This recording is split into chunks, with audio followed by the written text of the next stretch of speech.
Okay, 6 o'clock, let's, would you say your pledge, please?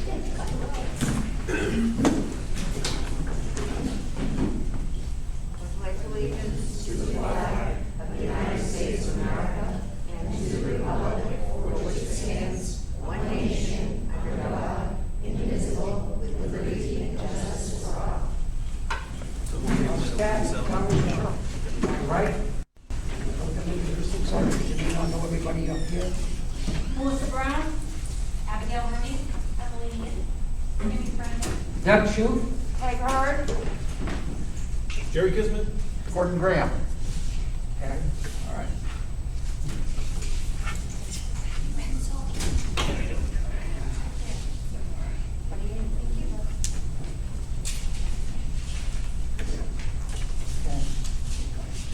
I'd like to ask if anybody who has not signed in, if you could sign in over there for me, I'd appreciate it. Thank you. Okay, Jerry? Yes. You are up. Yep. First of all, thank you, everyone. If you don't know who I am, I'm the administrator in charge of the superintendency and business affairs here in the district. I was hired in July. Happy to be here, learning a lot. Thank you all for coming. The topic at hand tonight is not an easy one, and there are, as you're well aware, there are emotions and belief systems on both sides of the coin, and we're hopefully going to find a resolution for our kids tonight. Just a reminder, and then I want to set the framework for tonight. First of all, a reminder that this meeting is a meeting that's held in public. It is not a public meeting. It is important to understand. After public comments, you should not expect to, nor will you be allowed to speak and address the board unless you're recognized by the board chair. That's a matter of policy. So I have 3 agreements that I hope we can agree on. I was going to ask for a show of hands, but I'm not going to. I just want you to internalize these things. So to frame our work tonight, I think it's important that we all believe or agree that there is such a thing as COVID. It's out there. It's a virus that's present on every continent but Antarctica. We also should agree that the virus has the possibility of negative impacting people that are inflicted, as well as what we call now long-haul victims or afflictions of kids who, or mostly kids, but adults and kids who get infected with COVID, do pretty well and get out of that infliction, and yet have complications down the road. And lastly, I hope we all agree that we're going to make decisions based on the best interest of our kids, and not our own beliefs, not our own agendas, but what's best for our kids. I am happy to report, and you probably know this, that across New England, and that's all I've looked at, but across New England, every governmental school organization that I can find has been adamant about bringing kids to school. And so the remote platform that we endured last year, I think that's a good word, is not even on the table. And I think that's a good thing. So we need to look at how to get kids in school, how to get kids in school and be productive, and how to get kids in school and be safe. And keep them there, yeah. So with that, I will turn that back over to the chair. I just wanted to make those public comments. Before we get started, I ask you to go to page 3 in your handout. And what I asked Jerry and Captain Biggie to do is, we have presently 94 staff members that work for us, and these are the towns that they're from. So they're just not from Milton. The thing is, right now we have 14 vacancies, so we have about 150 people that work for the school. Okay, this is the draft that Jerry brought forward to have us look at and discuss. I think there needs to be some changes to it. So, Sure. The draft is just that. It is a draft. I want to thank Mrs. Fina and certainly Ms. Levitt for their work on that, because as teachers, some of you might know, we're really good at stealing. And what we did is we went out to all kinds of different organizations, found out what they were doing, and we picked and culled what we wanted, and what we thought would work. So you can read across that. Basically, that plan adjusts to the rate of infection in the community. That's basically it. You start very, very lean and no masks, or you don't need any masks. And as you progress up the infection rate, that becomes a more aggressive response. That's basically what it is. On the back side of that is also what it looks like in school. one of the faults that I believe, most all schools have made is they always make a plan for their current situation. This is a plan for every situation. So when we look at, we look at CDC, or we look at the DOE, or we look at Department of Health and Human Services, and we get their rate of infection, we have an answer. Here it is. We know what to do. 1 second, I will, okay? So again, this starts off very lean. It gets a little bit more aggressive. It is only a draft, so it can be changed, but it's a culmination, thanks to the hard work of the two building principals, of other people's plans. So yes, ma'am. Could you define community? That was my next comment. That's a great question. The question here tonight, if this is acceptable on some level, the real question is, what is your definition of community? Is it Newton and the elementary school? Is it Milton? Is it Stratford County? To be real honest with you, and in my personal and professional belief, is that Stratford County is a little bit, could tend to be a little bit as an outlier, because you have two large cities, for lack of a better term, that have greater populations and greater rate of infection. So it skews the numbers, it skews the infection rate higher than what the reality is where we're sitting right now. All right? I'm not making that decision, that's up to the board to decide, but the community question is the linchpin of the whole plan. So thank you for asking. Next question, do I need to go to the mic to ask an extended question, or would it be appropriate from? Are we going into public comment? Yeah. Okay, sure, come on up, sir.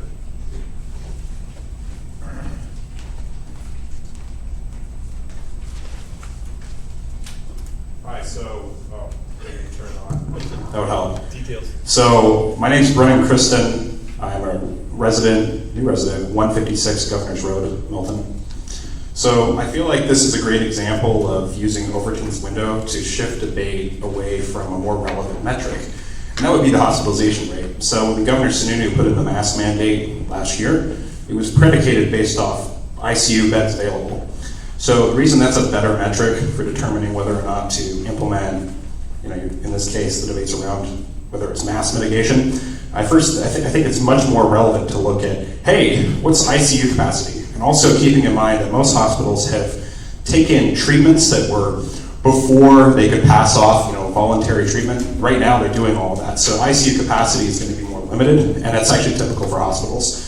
So I think this is the wrong metric. I think actually definitely I appreciate everyone putting in the hard work to put this together, but that's not really a relevant metric for debate. The second thing that I wanted to bring up is that I think it's relevant to mention that the masks in circulation, if you're going to put in a mask mandate and we're going to be debating or considering as a community what's most effective to stop transmission, I'll be completely honest, most of the masks in circulation, like a medical mask or single or even two-layer cloth face masks, you'll hear about this in Germany, in France. A lot of their mandates have been predicated on using respirators in lieu of the current masks that are most commonly used. A lot of people don't wear them correctly, so another thing they do is there's a lot of like airflow that occurs on the sides, and so if you're trying to stop aerosols and respiratory droplets, it ends up not being an effective mitigation measure. So that's the other part of the debate is, are masks period, the effective tool in order to mitigate it? To be completely honest, short of using respirators that are well fit and changed every 30 minutes, you're not going to see much of a change in a room that's compact with children. So what happens is respiratory droplets, the aerosols begin to fill the room if they are not using a mask that's properly worn. And the other problem is filtration of the respirator starts to go away after every 30 minutes. What happens is your droplets build up, filtration breaks down, and so you actually have to replenish them. So any serious consideration of actually stopping transmission needs to be predicated on the premise that the masks that are being used are actually effective.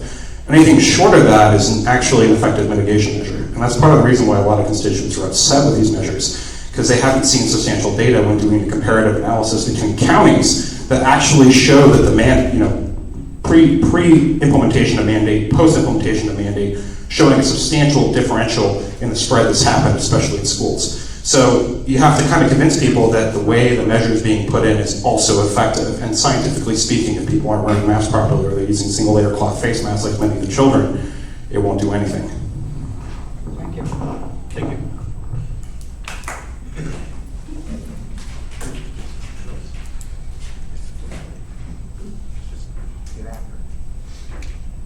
Anybody else?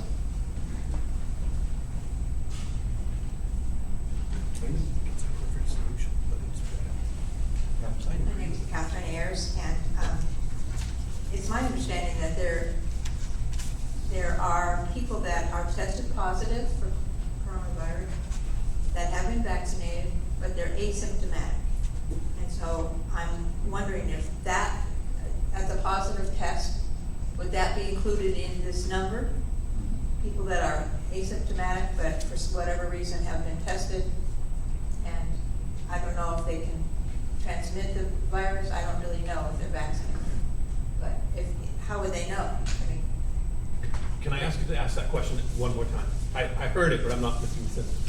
people that are vaccinated can be tested positive for the coronavirus and not know that they have it because Right. they're asymptomatic.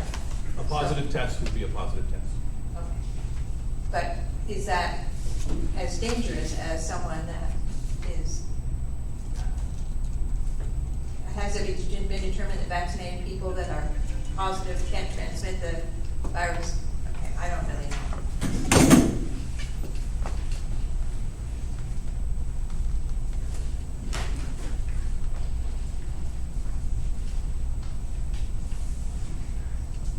Hi, this is Claudine Burnham, and just to piggyback on that, just 3 weeks ago, the CDC actually said the PCR test does not work. It's ineffective, and asymptomatic people are actually not capable of transmitting the virus. So that's what they said, but Not that's true. not what I'm hearing. That's what the CDC said 3 Not weeks ago.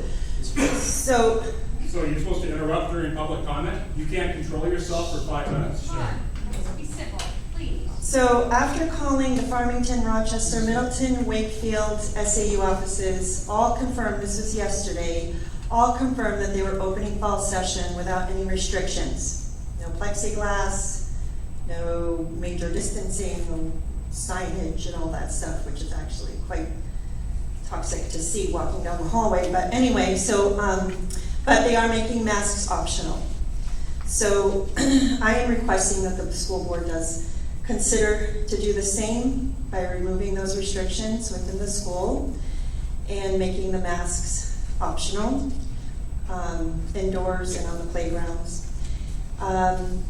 Since Dr. Benjamin Chan, the New Hampshire state epidemiologist, stated last week on WMUR that decisions should be based on the community's transmission rates, Milton is very low, between 1 to 5 cases over the last week. They're not even doing daily, it's weekly updates. And I also had a chance to speak with Commissioner Edeblue yesterday about the executive order, which you shared last time, mandating the bus drivers and students that are required to wear masks on the buses. And although he did agree it's an overreach and mandates are not laws, he'll continue to search what the state can do about this. So hopefully we'll hear back from them. And I do want to add to that, because there is confusion with the children or whoever's deciding that on the bus. Some children that have been vaccinated, and I'm thinking they're under 12 because there are some in the school district that have been vaccinated, seem to think that they don't need to wear a mask on the bus. Therefore, there's some type of segregation going on, so perhaps need to look into that. Also, I do want to add that the CDC had conducted a study, and this is very concerning, that was released this past June that indicated a rise in adolescent suicide attempts during the pandemic. Girls between the ages of 12 to 17 have attempted suicide over 50% more than in 2019. And boys rated about 4%. The children are not doing well with the previous year's pandemic experience, and I hope the board takes this into consideration to allow parents to decide what option is best for their child, whether it is masking or whatever that choice may be. And lastly, I wanted to just share, if parents are concerned with whatever decision is rendered here tonight, let me know and we can discuss other options. Department of Education had made some really great strides this past year, and just in this past June, New Hampshire Education Freedom Accounts have been signed for parents to have money provided to spend on other means of their children's education, including tuition at school of their choice, tutoring, online learning programs, educational supplies, internet connectivity, and other educational expenses that can go towards things like homeschooling and homeschool pods. And I can also assist you with any homeschool information. I have over 15 years experience in that. And also to let you know that the New Hampshire Government Integrity Project will be presenting a home education initiative this coming Sunday for parents to learn more options for their children's education. Thank you. Did you want to answer?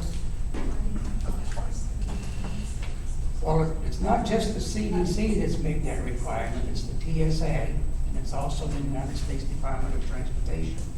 It's requiring masks on the bus now. Now, you're right. Milton may be low. These are the people that are coming in our community. I'm not saying they're carriers, but some of these communities might be high in COVID. Doug, Yes. I'd like to respond.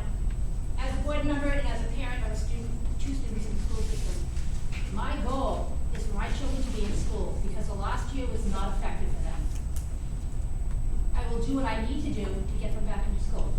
But at the same time, I don't want to make the wrong decision and have everything go flying up here and then have all these transmission rates. So all of you that want to yell at us or whatnot, we had struggling with this. We want our children back in school. There is no magical answer. I wish there was, but nobody knows for sure. So we are doing our best to come up with the best solutions we possibly can, but our children need to be in school. Thank you.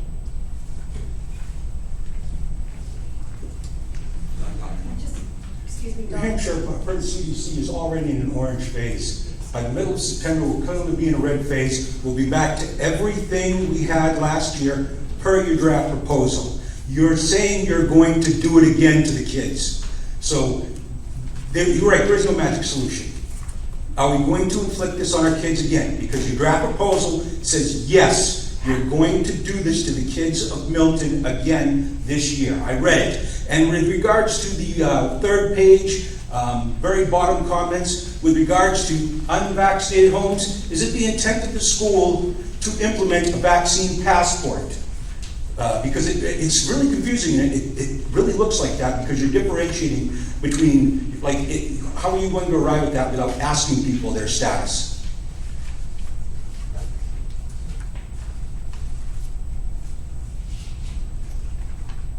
I'm not asking for a vaccine passport, so I don't know where you're getting that It- from.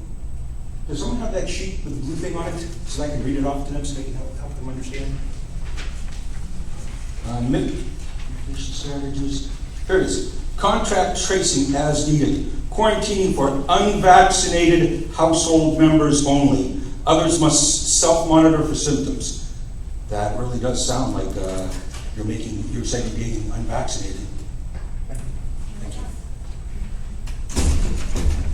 However, this is just a draft.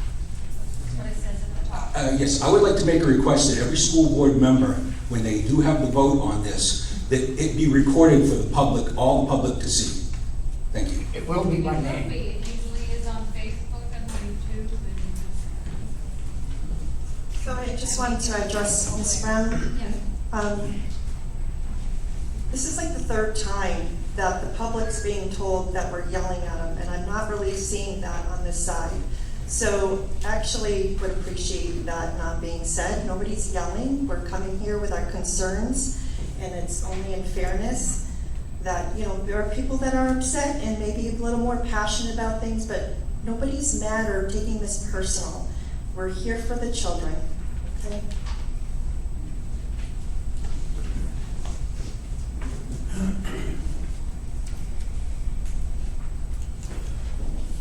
Good evening, school board.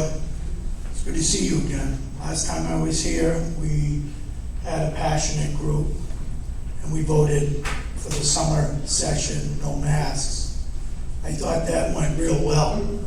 I appreciated, number one, you moving it up from the schedule where it was originally slated. That was great. We're grateful for that. I totally understand what you're saying about having children in the school system and want to do everything you can for them. I just found out before I came here, which was one of the reasons I was slightly late, a few minutes late. I don't recall, I believe you were there at the last meeting, but I'm not sure you were, sir. Okay. The governor of Tennessee did an executive order today allowing parents to determine whether their children should wear a mask or not, and not the local municipalities or school board. So I just want to preface, I have grandsons down there in Knoxville and a granddaughter, and we welcomed that. The thought process down there was, if Billy Joe sitting next to Susie gets sick, and Susie goes home and tells Mom Billy Joe got sick, Mom says, okay, you can wear your mask in the next 10 days. That's an option a parent won't have if we do some of these things that are posted here tonight. That's number one. Number two, I'd just like to ask a couple questions of the board. The summer session went real well. Do you guys know how many people participated? I mean, how many students participated in it? What was the total volume of summer students this year? I have 35 at MES for the elementary school. I have 40. 40 at the upper level? Yeah, we were all in elementary school, yes. Okay, all right. So 75-ish, is that what I'm hearing? Yep. Okay. Any COVID reports? No masks, no COVID reports. So we made it through the summer. Why can't we take what was already working and roll it out a little bit longer and look at the infection rates in our surrounding neighborhood towns? Put it on the teachers to elevate to the students the importance of letting them know they're not feeling well. And the students have to tell them that. Excuse me, I meant that the students should tell the teachers they're not feeling well. I don't think the teachers should tell the students that. So that would enable a quick response. One classroom has 2 kids going home, okay? That gets elevated up the chain. Now you start to have to take consideration for the actions you're planning. I think it's a workable situation for what we all want, and I mean we all want, because it worked for the summer.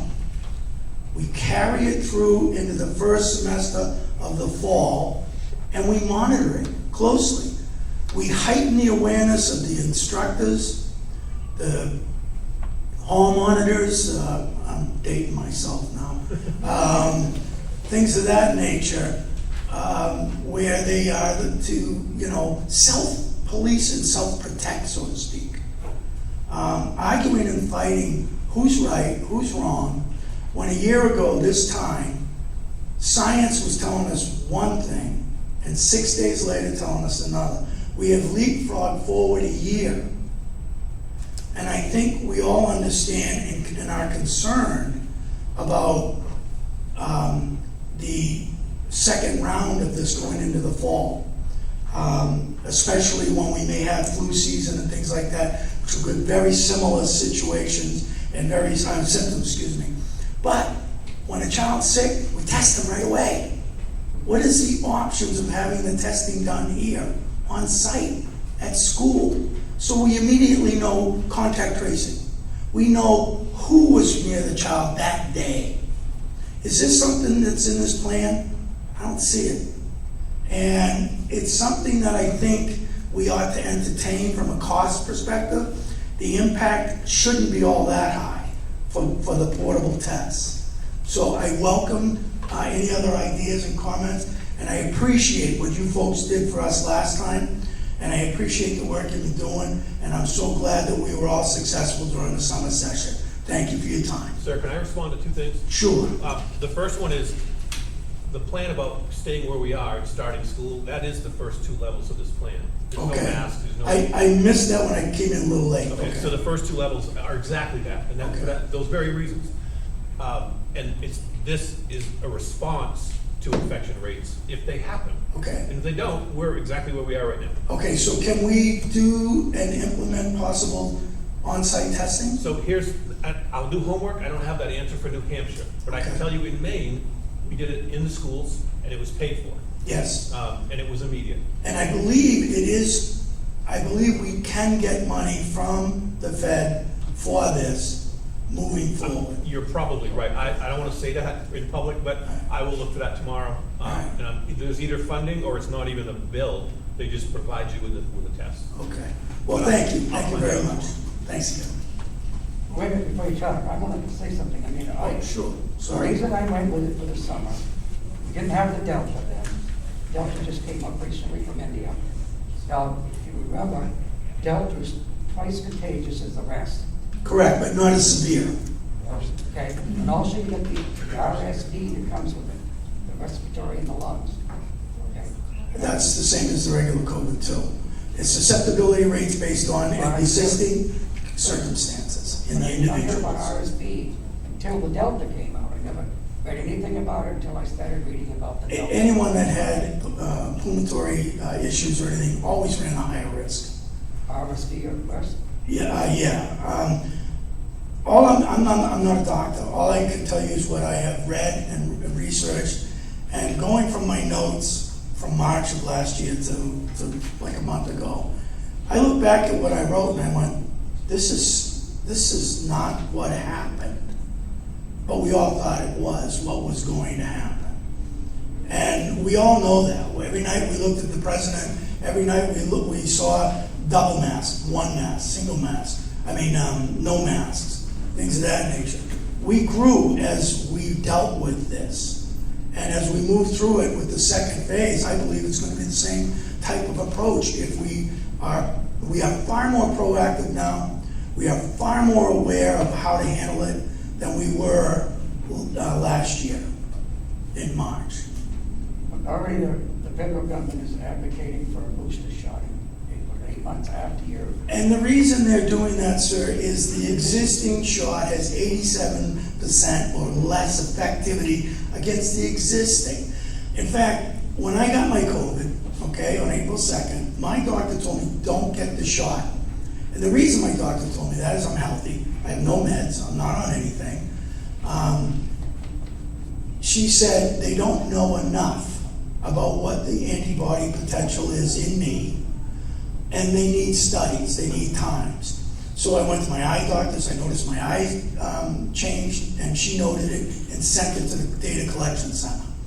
So being proactive, I noticed some changes after COVID that I went to my specialist and told them about. That's what people need to do to get the real facts, okay? To understand exactly what happened. With regards to a second booster shot, that's an individual choice, and I believe at the same time, that's going to buy you 8 to 10 more months. The initial vaccine was never promised to be a cure-all, nor was it to be 99.9% effective, although this natural survival rate is. Those that got the shot could hope to be protected or suffer less severe symptoms because they had the shot. Believe me, I wish I had less severe symptoms when I got it. When they talk COVID, fog, 9 days. It was 9 days I didn't think I was married. It was, my wife's not here, so I can say that. So it was real. It hit me hard. It hammered me. So I know what the potential is. And I know what this next round may do to us just based on what the first round did. People will die. People who are in this certain risk category will suffer again. Up until recently, the data shows the children are not in that category.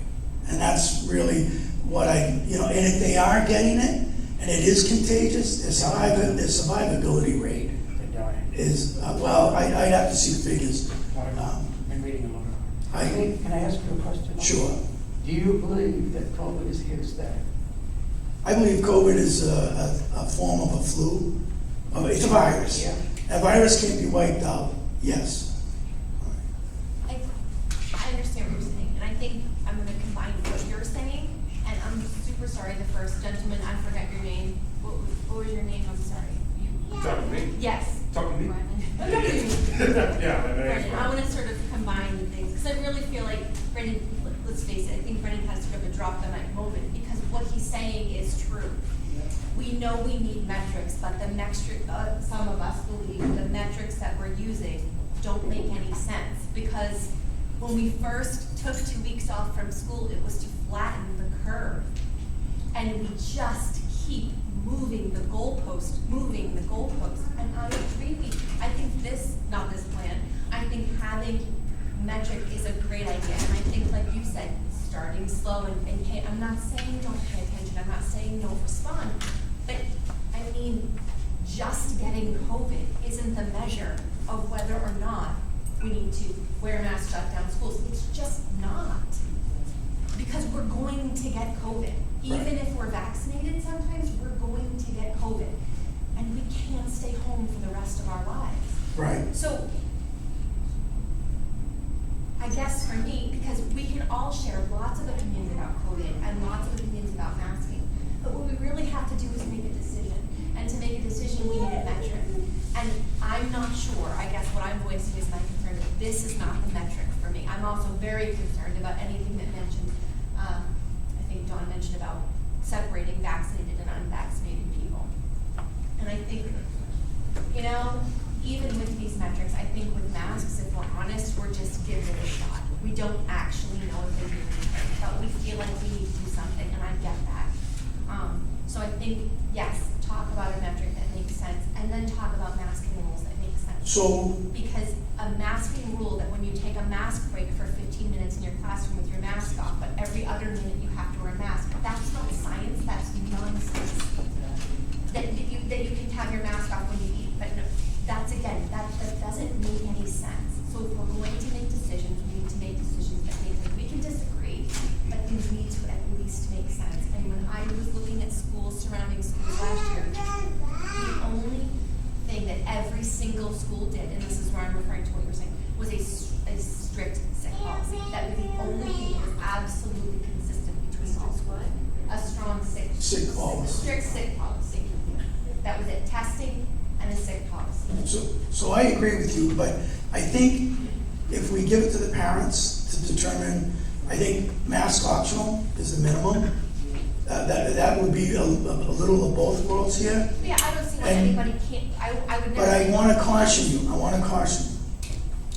Today, in the great state of New York, the illustrious mayor of New York City has allowed restaurants now to restrict access unless you have a vaccine card.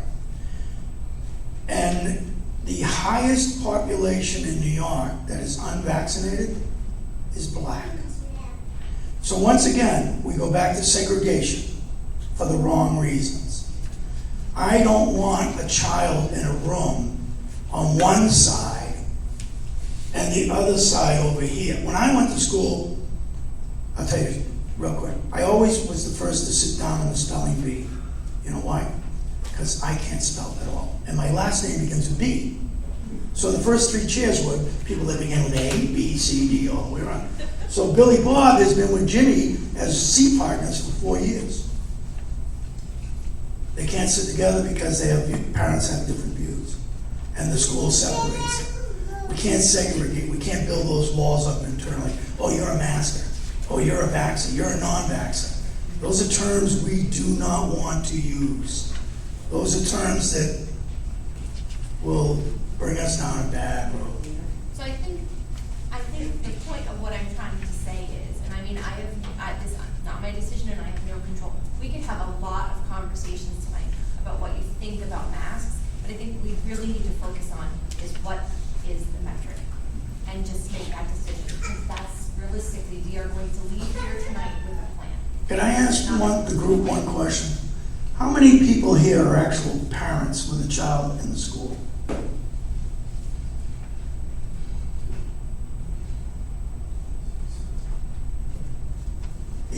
Eight people, 9, 10 people. Does grandparents count? They do, because I'm one. That's not a very impressive showing for concerned parents. Does that bother you? 8 out of the number of people here tonight? I am. That's alarming. So let them have the choice. Don't segregate them. Let this plan roll out, see what it's like come Thanksgiving, Turkey Day, something like that. Thank you for your time, I appreciate it. Go on board.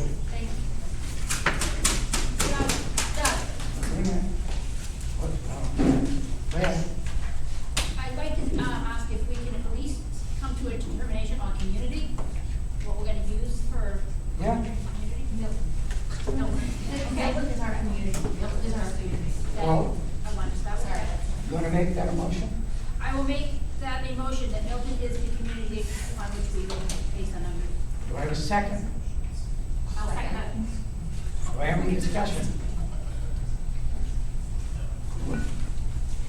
I would just like to say that, yes, Milton all along has been relatively low as far as cases. But again, if you look at where all of the staff is coming from, we have very, very few people who actually live in Milton. I mean, I look at the New Hampshire, whatever is COVID site every single morning, and the county seems to be what they are really, what that site from New Hampshire is looking at. And Stratford County is substantial. Yes, there are two big cities, but there are also a lot of other small towns in Stratford County, So my name's Amy. I have 4 kids in school. Excuse me, I just want to thank all parents that did show. I just realized what I said, thank you for showing. So I just want to put a couple things out there to go off of what everyone else has said. So I'm a nurse. I work at York Hospital for the moment. So 0.004% of children have a negative effect to COVID and have died from COVID, or so it's a very, very, very small percentage of kids. The vaccine, yes, there's a new variant coming out. The flu also. Is it the Gamma? What do you mean? The new variant that's coming out after the Delta. I don't think that we can predict what variant is going to come out. But if you look at the flu, right? So there's flu A, flu B, and then flu all the way to Z. More people have died from the flu than have died or will die from COVID. It's just the fact of the matter. And the flu all of a sudden went away when COVID came out, right? So there's that. Yes. So children being masked, the mask that you're wearing, ma'am, it's not helping you, nor will it help you. It's just, it's proven. Even the mask that you're wearing isn't going to help you. You can laugh, but it's true. It's not something that is even. But that's his choice to wear it. It is your choice to wear it, absolutely. I'm not saying that you don't have a choice. And just like I feel that the children, their parents, should make that choice. They should say, okay, so I want Tommy and Sally to have a mask during the day. That's fine. But if I want my children to come to school without a mask because I have one with special needs, he can't have a mask during the day. It's just too much for him. I have one with a heart condition that was out on the playground that I, emailed you about that he was on the playground in 80-degree weather running on a track with a mask on. It's not healthy. Things like that are not healthy. And kindergarten kids, do you want them to start drawing masks on faces because they don't know what people look like? Or, even half of you, I wouldn't even know what you look like unless, if I saw you on the street with a mask on or in school. It's not fair for the kids, I feel, but it should be an option for the parents that feel that their kids should come Can I to ask school. you a question, young nurse? What do you wear right now? What do you have on? And I've been front lines since March, and knock on wood, I haven't gotten sick, and I'm not getting a vaccine that we were just told that it only has 8 months of a safety review on it. 8 months, that's it. It has been tested, but you're going to keep needing to get a booster because it's just like the flu. Every year the flu vaccine changes slightly for the flu that happened in the previous year. That's something, so that's the way that it should be treated. It shouldn't be treated like people are going to everyone in this room is going to drop dead because it's not. I hope not. That's not the way that it should be treated. And we should be treated the kids should be treated like humans still. Like, they're coming to school, they shouldn't be segregated, because you're right, like, you know, that's gonna be terrible. It goes back to racism. It's the same scenario. You're gonna treat it the same way. Kids are, you know, there's a ton of anti-vaxxers, right, that don't want MMR, they don't want varicella, they don't want all of these vaccines for their children. Do any of you know who those children are? No, because it's their right. Correct. So it shouldn't be stated to these children that this one's vaccinated, this one's not, so don't go near that one, don't go near that one. Stay apart. Me personally, I'm not asking that. But like we said, it was, you know, we read it, and maybe it was written in there incorrectly. We changed. Can I explain that? What that, I believe where that came from. Anytime we had contact tracing with the nurse is the one that would be calling home. And these guidelines came, not sure, from the nurse, told us that basically with the CDC, that not unvaccinated people, there's quarantine things, you know, they don't have to quarantine as much. I'm not sure what all it is, she's got a matrix. But the nurse would be the one calling homes and talking to families and saying, if your household is vaccinated, you can do this. Or if it's unvaccinated, you can do that. She's not gonna keep a list or track, but any contact or any asking about that, maybe not even asking, would come from the nurse in the building, giving recommendations to the family. And that's part of contact tracing. Wait a minute. You haven't spoken yet. Can I let that lady speak first? No. Gentlemen, Hey, people haven't spoken yet. go ahead. Laura Turgeon, I'm a resident, don't have any children in the school system. I think my question is number one, if the school actually thinks that it's not gonna get back to children who's vaccinated and who's not, because talk happens and it does get back and forth. The other thing is, other schools last year, during the height of the pandemic, had a way to mitigate issues with COVID without having to,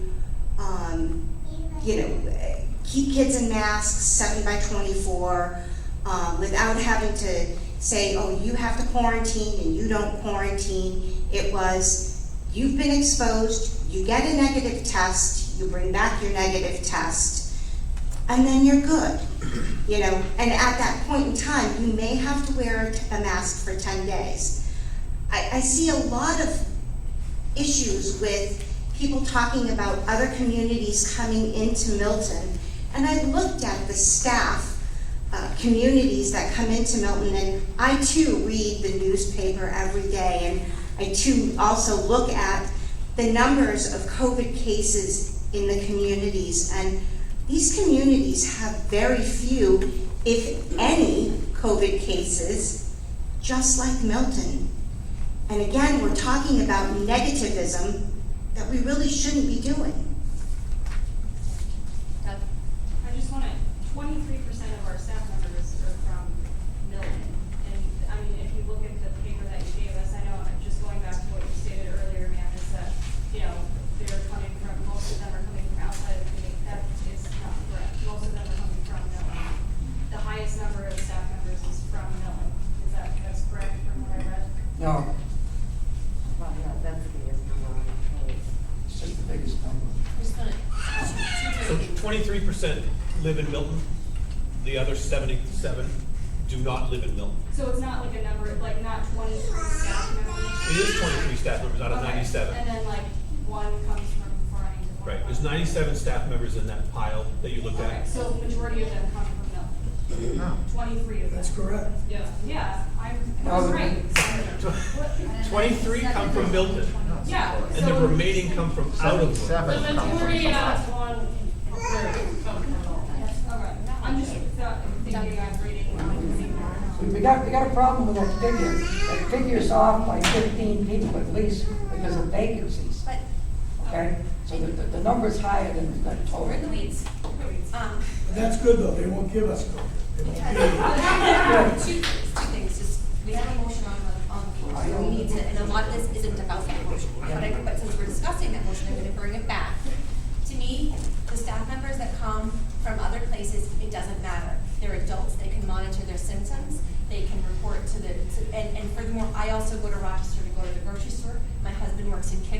To me, that's nonsense, it doesn't matter. Our community is Milton. So that's the discussion for that, and I think we need to focus on the discussion for this motion, vote on this motion, and move on. Sorry about the question. Because right now, we're just trying to determine what our community is. Melissa? Aye. Have you? Aye. Aye. No. No? That's settled. Scott? Next? Okay. My name's Naslin. I am a student at New. And I feel like a lot of people here today, it's the board, parents, residents, I feel like you haven't really heard a point of view on any of the students. I'm a senior this year. And I had a choice to play volleyball for varsity. And having to wear a mask last year, I don't think you understand how that took a toll on some of the players. I had such bad headaches from breathing my own carbon dioxide in for that long. I had to run back and forth, had to play it for games. I don't think you understand how hard that is. And for schooling, during the school all day long, I had an incident where I went outside and a teacher told me I could not take it off. I had the worst headache because of breathing in my own carbon dioxide. Now I'm also in a nursing program for CTE. I go to Spalding.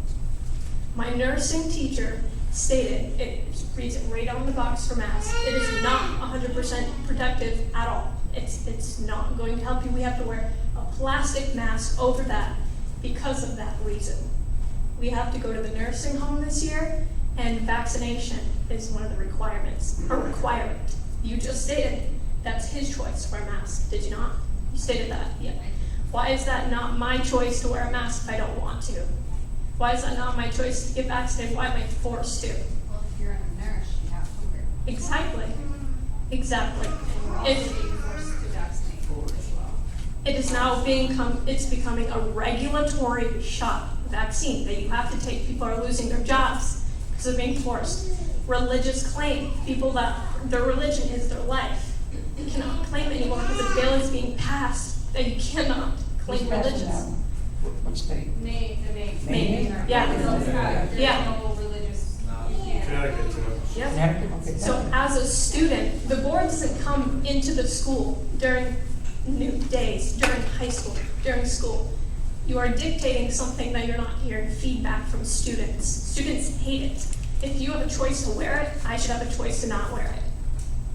So that's how Can I ask you a question? When you were doing your sports, Yep. you have the mask on? the whole entire time. Or you weren't supposed to because I made the motion?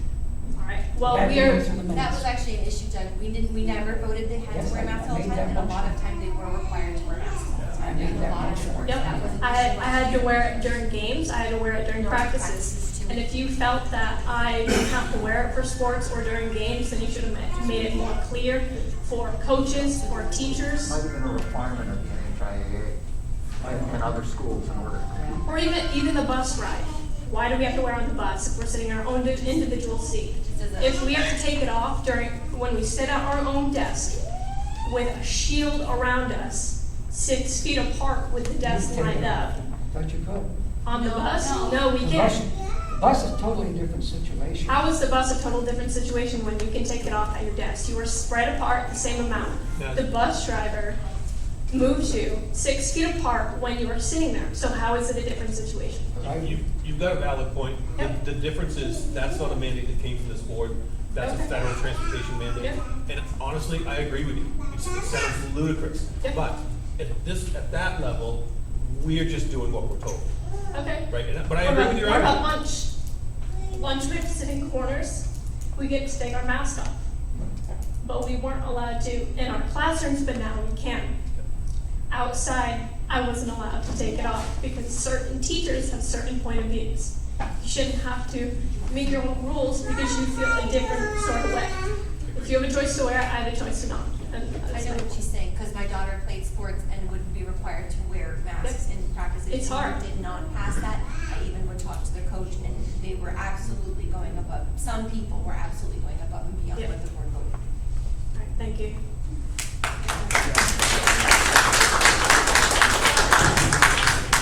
Well, that was great. I wanted to try to get from the health issues angle. So I know some people with COPD. I personally have severe asthma. At the onset of the pandemic, I was wearing a respirator.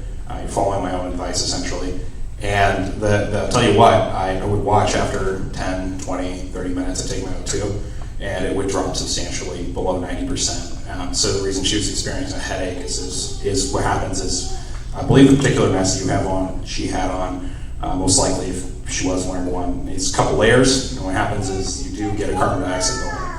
So with that in mind though, I think it's really important to note that kids who have medical conditions like asthma, which this could be wrong, but I heard at one point it was 1/5 of the population of children these days. Let's say that's wrong, let's say it's 10%, 5%. Children with asthma being forced to wear masks is unbelievably cruel. I've talked to a lot of people that I know personally who have children with asthma. They come home from school and they go right on the nebulizer. They sit there taking steroids and albuterol to mitigate. What happens is sometimes contaminants build up in a mask throughout the day, especially children, because they have, you're talking about protocol here. Because we're talking, this whole debate's around, hey, transmission matters and we need to stop it. I don't agree. I think the death rate matters, and I think the long haulers that were mentioned matter far more also, and you have to quantify that and show, hey, here's how many people have severe, they have lung tissue damage after the fact. If you can quantify that, you make a much better argument for the long hauler syndrome argument with children.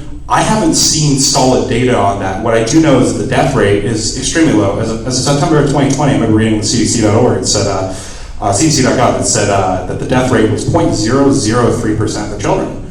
Now that was with all variants because they weren't distinguishing between the Delta variant, Alpha, etc. And so if we just say that the cumulative variances in September 2020 were 0.003%, I also looked in New Hampshire. I haven't seen a single case of a child dying under 20 in New Hampshire so far. I was wondering if you guys had any data regarding that, because if no children have died under 20, I don't think death is the primary concern. So if the concern is transmission primarily, I would ask you guys to consider, why is transmission the primary concern? So again, I think defining the community is an important first step, but I don't think any argument based on transmission. And another question I ask is, what is the current transmission rate in Stratford County? Do any of you guys know right now? And I also know that's irrelevant because it's based off community now, but I was just curious what Stratford County's transmission rate would be. To be honest, I looked at it and I don't remember what it was. Okay, I actually thought we had fit into one of those brackets from asking. I think that's why some constituents were concerned about that. Actually, in New England right now, except for 2 counties, every county has substantial transmission according to the CDC. So again, it gets back to, hey, is this killing people? And the reason we cared if it was potentially killing people is because the rate of people who would die would be much higher if ICUs were filled to the brim, like we saw in New York and New Jersey at the very beginning. That was the whole premise, the logic behind this. And so the other concern that I have is that, well, okay, we can look at ICU. I propose a different metric. I think that ICU capacity should be the metric, because if the point is to stop transmission and therefore severe adverse reactions and therefore the ICUs being filled, that's the metric you want to use if saving lives is the concern. Now, I'm going to argue that this variant that for unvaccinated people is a 0.08% death rate, and then an NIH study over in the UK, they showed that under 50 for vaccinated people with the Delta variant, they had 0 deaths in their 90,000 person study. I suggest you look at the study. You seem to pay attention. You look at the NH Department of Health and Human Services website every morning. I suggest you go look at that study. 0 people who were vaccinated under 50 died in a 90,000 person study of the Delta variant.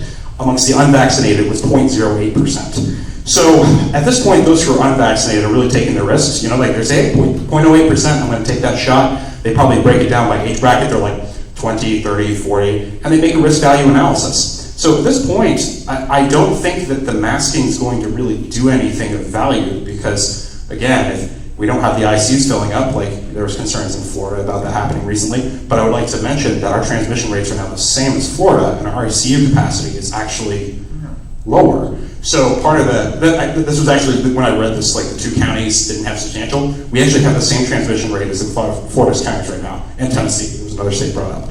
That's what I read. I'm okay with being corrected if that's not correct. I believe I read this on WMUR. So along those lines, I question the entire premise of using masking as a tool, especially without there being a precept of efficacy of what's being used, how it's being used, when it's being used, and what the whole premise of this is in general. What are you trying to stop? Death, right? So if we're trying to stop death, I don't see how this is an effective tool at the moment. If you suggest like, hey, we believe that children should not go to school when there's an outbreak because our local hospital, like, let's say what we've done with hospitals, ICU was filled, and we're like, hey, we want to slow transmission down. Probably not going to school at all. To the chagrin, I know you mentioned that you really want your kids in school. The masking, unless done properly, and I mean perfectly, clean-shaven teenagers with a little bit of a beard, can't do that. You gotta have a respirator used, exactly right. If you're trying to stop transmission, and you gotta have better ventilation, do millions of dollars investment in that, and otherwise it's not doing anything to stop transmission. So that's the key concern. Another thing, a comparative analysis based off states with mask mandates, they were like, okay, so is it working to stop transmission, right? You guys heard about Kansas early on. I did. I heard about Kansas, their Department of Health and Human Service had a health commissioner, and he said, hey, our state saw substantially less spread in the counties implementing a mask mandate. This was a big debate. We later found out that health commissioner actually lied about the data that he was using, and it actually had no impact on the amount of transmission. Now, I hypothesize and surmise, as in France, that the reason that it was ineffective with only a 0.4% reduction in transmission is because people who were using them were using single-layer cloth face masks, were using masking correctly, had facial hair, variety of things. And also, there's other environmental factors of being outside, the fact that you have humidity is a concern. It's not a controlled, arid environment like a hospital with recirculated air that's filtered. When you look at all these variables, there's a reason why 0.4% difference in transmission, which doesn't really save anybody from going to the ICU, is a relevant factor. So from a purely rational standpoint, I just believe it won't achieve what you want, which anyone would not want our ICUs to be overrun. That's, if you look at it, no one wants their neighbor to die. But I just don't see I don't see how this is effective at all. So I think the debate should be framed around death, the ICU capacity, and keeping in mind the stipulation that ICU capacity right now is lower because voluntary treatment is all being done right now. They haven't put it on the back burner yet like they are in some states. So it's going to be higher right now, and then if there's another state of emergency or hospitals decide they need to take voluntary treatment and move it later, elective surgeries is the word I was looking for, then you have to also adjust that metric dynamically. So if we're being purely rational, it needs to be a dynamic policy based on ICU capacity, because we're not stopping the transmission of this virus. It's going to continue to transmit throughout the community. And then we also found out that recently, unfortunately, the vaccines prevent, for the alpha variant, they prevent severe death by depending on the vaccine, anywhere from 66 to 87% or something like that. Okay, and then we're finding with the Delta variant that essentially the Pfizer vaccine was as low as 44%, I believe. But they actually did nasal swabs and they did a comparative analysis, and they showed that people who had the vaccine had equal or higher levels of viral load in their noses, because the way these vaccines work is they go into your muscle, and from there you're basically training your ability for your body to produce antibodies, right, and spike protein recognition, et cetera, et cetera. But there's other vaccines that basically mitigate in your nasal passageways, like they actually had this for polio, and so what you do is you'd actually have a nasal administration, and that stops the accumulation of viral load in your nose. So this isn't, even those who are, the whole notion of dividing or even considering vaccination status for transmission is a logical fallacy. It's really important to keep in mind that the viral load, recent studies with the CDC showing that viral load was the same between the control group of unvaccinated versus vaccinated. That means it's probably not the most effective tool either. So I think that's important to keep in mind. Hopefully these facts inform your decisions. Definitely check them. I know there's some skepticism. Some people don't use good sources. I'm mostly looking at like UK and US federal data. So hopefully it's helpful. All right, we're gonna go on all night, and all these arguments or opinions. I'm gonna make a motion that we go back to school based on blue and yellow with taking out segregation. And that's how we'll go back to school. What are we using these numbers? I know we've defined community in Milton, but are we using transmission and these specific numbers of transmission? Where did they come from? We're going back into what the blue and yellow, so there's no map, so all they have to do is optional.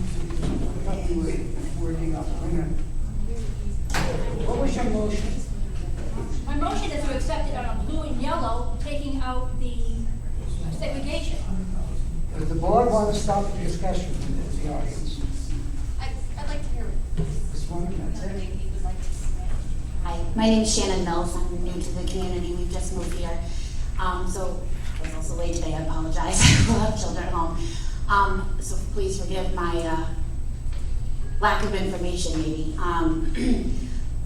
I understand that everybody has their thoughts and their opinions, and at the very base of all of that, we all just want what's best for our children. But at the very base of that, our children want what's best for them and for their friends and for all of you. There's probably not any child in this school that doesn't care about their own safety or the safety of their friends or their teachers. Every child walking through the buildings of every school is going home worried, is coming to school worried, and it's a concern. My question is, have the children, other than their parents, have they had a choice or a chance to voice what would be best for them? I believe that every child is going to come in and find the situation that's right for them. These young ladies who have showed up today to make their voices count, not every child can come in and be bussed in or have their parent show up. Everybody has different home life situations, but every parent has received an email. Have the children had a voice? Have the children been able to have a chance to say, I want to wear a mask, I don't want to wear a mask, I feel like this is acceptable, I can do this, I want to do this for my friends, because I don't think any classmate of this young lady over here is going to want to compromise her children. I think that they're going to want to protect their friends. I know my son specifically doesn't want to wear a mask. I know he's afraid. He has been homeschooled since the very beginning. This is a new school for him. He doesn't know the community. He doesn't know anybody, but I guarantee you that when he walks through this door, he's going to want to do what's best for himself and everybody around him. And I feel like if they haven't yet, the children should be given a voice, given a chance to have a voice in what's going on in their community of school, because I think they're going to rise to the occasion, and it doesn't need to fall to the adults who are pushing their feelings or expressing their feelings. I think that they will rise above and surprise you all in doing what's best for themselves and for their school community. I'm wondering if they've been given a chance to do that. Thank you. Any more discussion? The answer is I don't think so. Unfortunate. My son doesn't want to come in, Wait, I'm asking the board to put something. but he doesn't want to. We're going to have more discussion? We're going to make a decision before it. Will this young lady speak? Well, I'm asking the board, let me ask the board. It's not my decision. This is a student, I think she should have the right to say. Absolutely. Thank you. I just wanted to kind of go off of what Madeline was saying about how tough it is as a student to be wearing a mask at school and playing sports. Right now I'm just going to go into the details about school because this is kind of what we're talking about, is school. But like one of the biggest issues I noticed was it's really, really hard to hear, like your teachers and your peers. And what makes that an issue as well, like with the peers, is like because it's hard to hear, you have to speak very loudly. And so because you have to speak very loudly, you don't really want to talk as much because you're just like, so that is an issue in the classroom and socially, like in the cafeteria and the hallways as well. And especially in the classroom, like participating, you don't see as much participation at all because it's completely silent. Nobody is talking to each other because nobody wants to be speaking loudly. And so, like also, like the lack of in-person last spring, I found an effect of that as well. Because when we came back in, we were kind of delayed on our social lives. We kind of just came in and we're like, okay, I haven't seen you for 6 months, like, how are you doing? But it's awkward, so we weren't really talking as well, and so that just kind of made it hard as well with the masks. Like, that on top of the mask just made it really hard. So I just wanted to point that out to you guys.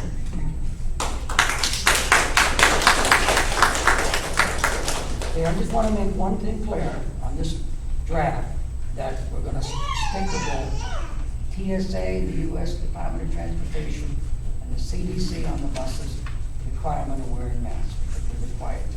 Is that correct? Yes. Melissa? I believe that we have to. Oh, yeah, I'm just, we didn't have to vote on it, I mean, that's already, it's out of our hands. I just want to make that clear with everybody in the audience. It's We not don't our have- choice. we don't have It's not our a choice. choice. This is regarding what you're We saying. need to focus on I'm sorry? things that we, Regarding what you're saying. Wait You a minute. look at your sheet. I'm not finished yet. Emily, oh no, no. I'm asking a question. We're going to stick with the TSA and the U.S. Department of Transportation and the CDC. I think the only answer I have for that is wherever we're legally bound, we have to. But I'm interested, I know Claudine said she's looking into it. I mean, I guess until we know more. But I also think Catherine's saying she has something addressing that. On your grid, on your draft, you do not have to, you don't have to do the CDC or the other recommendations on blue or yellow. Well, This has to do with the school. As far as we've been told by our attorney, buses, we don't have a say in on the buses right now. But this is a plan to come back to school and what's gonna happen in the school. This is under bus routine. I think she's saying if that law were not there, this is how we would decide. But until, as far as we have, if the law says we have to wear them on buses, we'll follow that law. Orange and pink says you do, the busing is based on That- CDC and But that says recommendation, not law. And I think what she's saying is, CDC doesn't make law. right, okay, but the TSA is the one making the law. the U.S. Department of Transportation. It's a mandate. It's not a law. Either way, our attorney is telling us that we have to follow. We're just following what our attorney is telling us to do. Right now, we're trying to discuss 2 proposals to get us back into school without masks. That's what's before us right now. Well, your draft Will be shows changed. that there's changes. The bus routine is different if there is no, if the very low, No. If we find out that we don't have to follow that many, but until we know, we're gonna follow our lawyers. So why the lawyer would recommend something like that is because basically the federal government can pull grants and stuff from the school, causing huge deficits in your budget if you don't follow that CDC mandate. Not CDC. Or the, yeah. It's an executive order by the president. Basically, they would say you might want to do this because you have your federal funding. In addition, however unlikely it is, there are criminal and civil penalties that are substantial for violating the order. okay. I just noticed that there was a difference in this grid, and We'll what you're change saying is it. Okay. that it's That's not why I'm relevant asking right that now question. because we're trying to investigate Can we that. just take it out of the grid? Yes. The buses and on our hands? Can we just Okay, take out that. Okay, so I'll amend my motion to take out the bus section. Okay, I'll second that. May I? I'm not, I had a motion. I know, but usually this discussion seconded. All I'm seeing in the bus routine is assigned seats on bus, 2 per seat for both the blue and the yellow. And then the orange and the red based on CDC and New Hampshire DHHS recommendations. Right, but what she's saying is, we're not saying here that masks are required, but we are requiring masks. Right, because, So what I'm saying is it's a separate, because these are our decisions apart from anything that's mandated. That's my understanding. You could add unless otherwise mandated. I think, That's what we did with other sections, unless because otherwise mandated. anything the federal government mandates, we have, I mean, This will all change if executive orders come out, so. exactly, so realistically, all of this is subject to.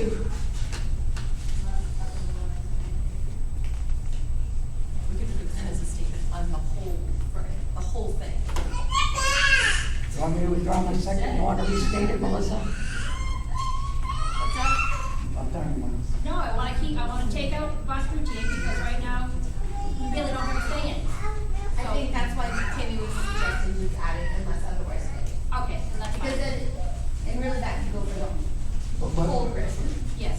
Okay, I'll second it. We are under the understanding that it's mandated. So, At this moment. Yes. so are we amending it? Well,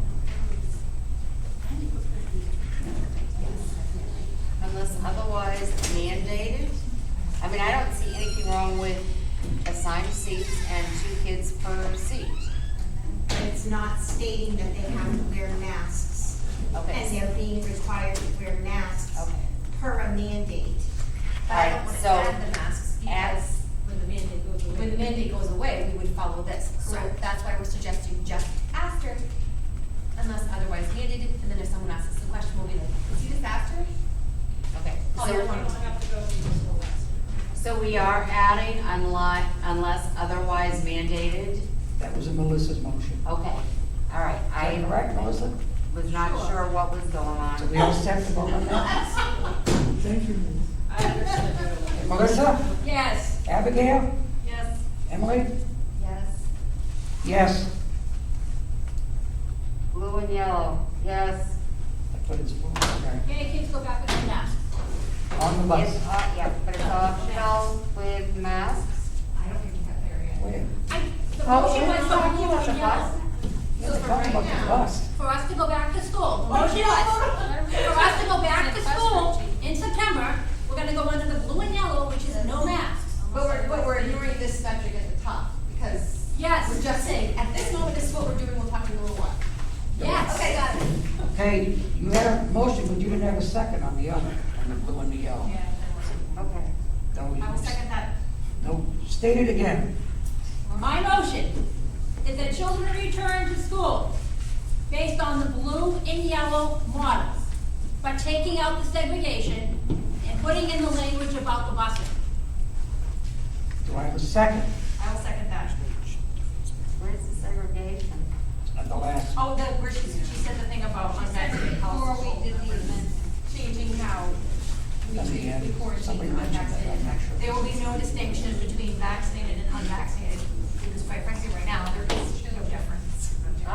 But I think that John actually got up and explained that there is not really any difference. It's, okay, hi, I am the nurse, your child has gone home sick. If your family is vaccinated, this is what should be done. If your family is not vaccinated, thank you very much, don't tell me whether you are or you are not.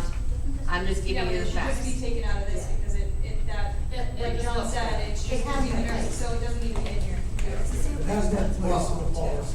And I mean, I don't know, do I standardly have to provide the health information for all of my family to the school nurse? No, you do not. No, you don't have to give It everybody. would be in there because it's a separate That protocol goes within the against school HIPAA with the nurse guidelines. and. So absolutely not. You do not. You could have the teacher, I mean, the nurse, send home a boilerplate place card that says vaccinated people should follow this protocol, non-vaccinated should follow this protocol, with the student and the story. That's what they're doing. Yeah, but then you're gonna know because somebody comes back. Yeah. And somebody's, you wouldn't call Those one. things are already in place, the nurse Hey, knows. I don't even think it should be in there. Go ahead. This is just a guide for the nurse. I really think that for us to take away the ability of the nurse to discuss vaccinated, unvaccinated, because what this says is basically, if you're vaccinated, you don't have to quarantine. This is based on, I'm not sure what it was, but if it changes, then it would change. But these are the guidelines the nurse uses. So she could get kids back into school quicker, she could talk to families, she could give the guidance to families. If you're gonna bar her from doing that, if you're saying that we're taking this out, then the nurse can't discuss this at all with families and give that advice, which means you're vaccinated, this is what the law says, or whatever it is, it says that you do not have to quarantine. So now what'll happen is that you're asking the nurse to basically call and say, you all have to quarantine for 10 days. This gives the nurse a little flexibility. Without this, there's no flexibility. She just has to say you quarantine for 10 days. Right. But Wait a minute. No. Wait. Well, I was just wondering, is this a guideline? It's a guideline. For the school community, or is this a guideline for the school nurse? what All I'm of saying. what she brought, yeah. Well, he just said, this is a guideline for the school nurse. Yeah, it's. So my question is this a guideline that the school is going to follow, the school community, or is this a guideline that only the nurse is going to follow? School community. Okay. So do we feel that it's appropriate for the school community? It doesn't say that the nurse can't ask or make suggestions that if they're vaccinated, they do this, or unvaccinated, if they do that. What we're saying is it's probably not appropriate for the entire school community to know that there's a segregation. How would I they? need a clarification. The way I'm reading this, maybe I'm reading it wrong. The way I'm reading this is if someone in the class gets COVID and they do contact tracing, the nurse calls you and says, are you vaccinated or unvaccinated? And if they say vaccinated, they say, come on back to school unless you get a runny nose, and you guys stay out for 10 days. If that is how it reads, we are absolutely segregating people, violating HIPAA, all of that. Especially when, if people are, what they're saying is true, is vaccinated, non-symptomatic people can potentially spread COVID. They should be treated the same, and he said, other than rewarding being vaccinated. Wait a minute. That's actually not what it says. It's saying if they call home and say Johnny has COVID, that all the family members are technically supposed to quarantine. But this is saying if one of those family members does not, has been vaccinated, they're technically not required to quarantine. Okay, so that's different than what I said. Yes. It doesn't have anything to do with the kids in the class. In that case, it doesn't make a darn bit of difference. And in that case, it shouldn't be, So you we're shouldn't not tell the saying, family what to do. we're not saying the household vaccination certificate, whether how it's do or do not have to quarantine. It's to come back to school like family members. It's just whether or not the family members are required to quarantine. And so it's nice to know, because before the guidelines were everyone had to quarantine, and this is saying vaccinated or not. Hey, gentlemen in the blue. I'm sorry. I'm terribly confused. It's well established that vaccinated people can both get infected by COVID and can spread it. So why would we have a standard for one and a different standard for another when both can get it and both can spread it?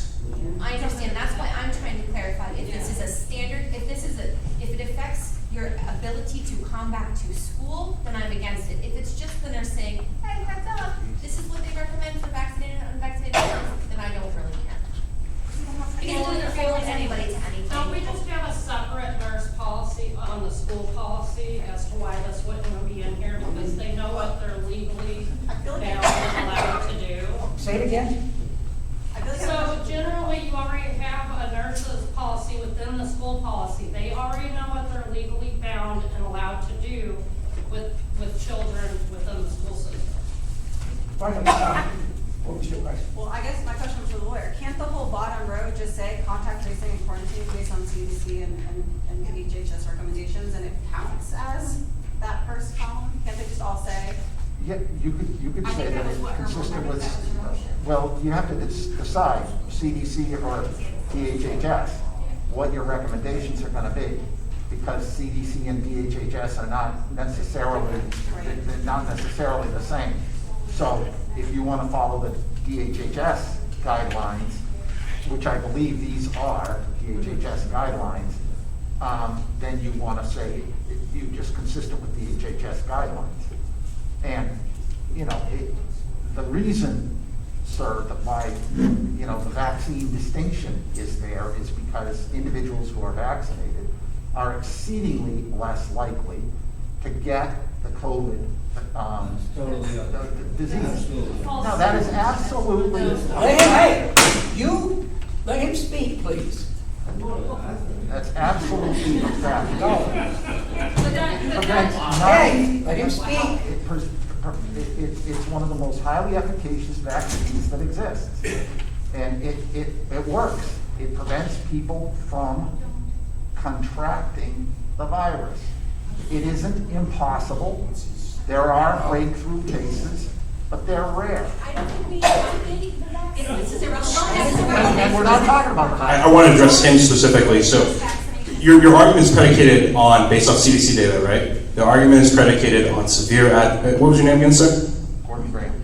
Gordon, is that right? Yeah. Brennan. So what I wanted, the argument is predicated on mitigating severe adverse reactions. I was just reading an article in the Wall Street Journal today. You can't, hold on a second, hold on, cite sources before you start arguing, right? I was just reading an article today in the Wall Street Journal. It was talking about specifically the delivery mechanism for this vaccine. It's critical to recognize that transmission is the argument that's being made here, right? We care about transmission. Mitigating severe adverse reactions is one category, and the other category is preventing death. These vaccines are advertised as preventing death with the Alpha variant effectively. That's the argument.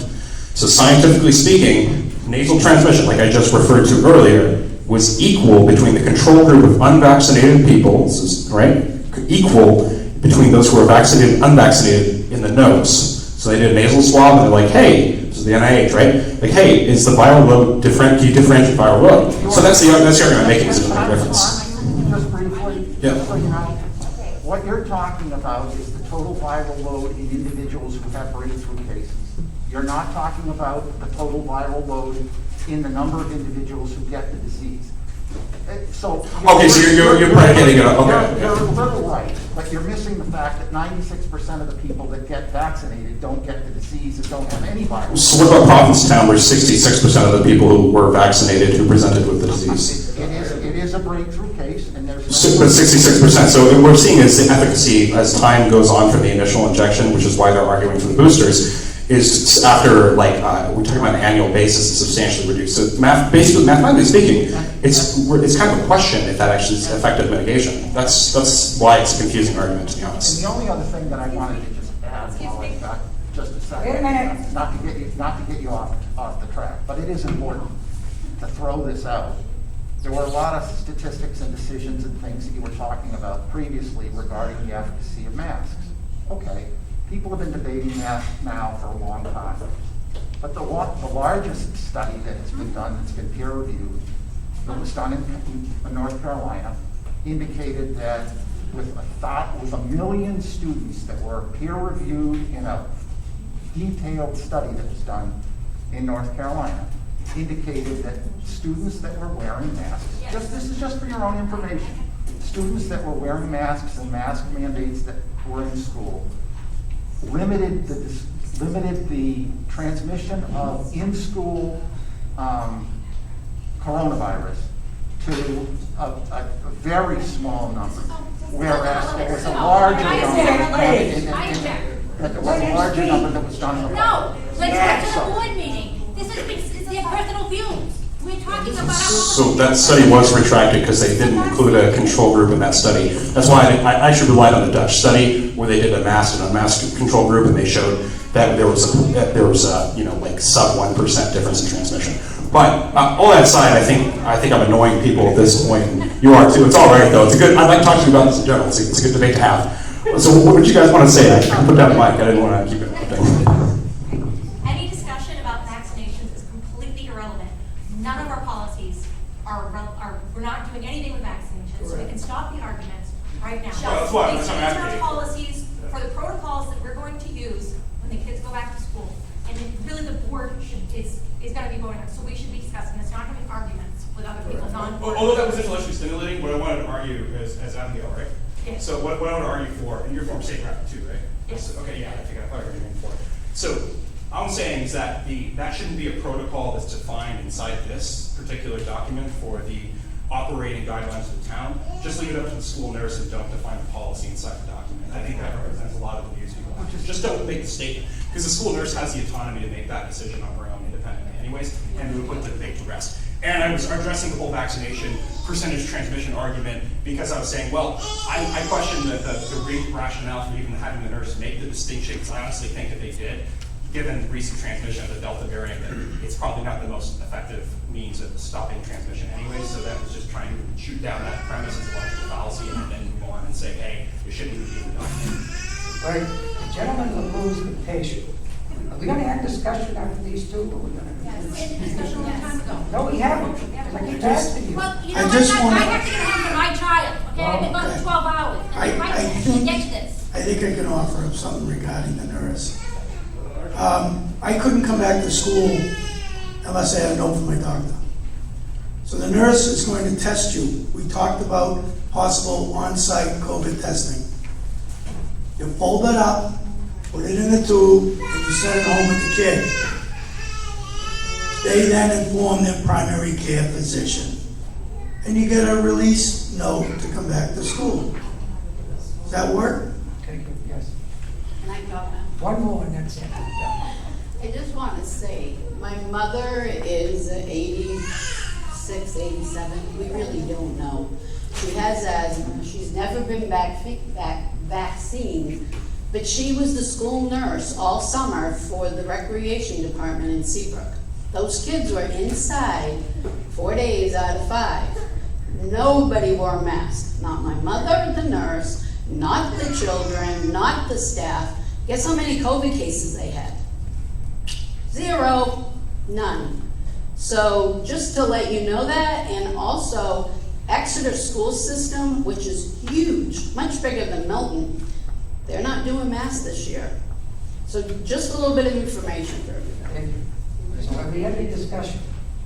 Other than a vote on this, a full draft, okay? All right. I do have one question. No, there's a motion that we haven't finished. Okay, give me the motion. Cammy, can you read it back?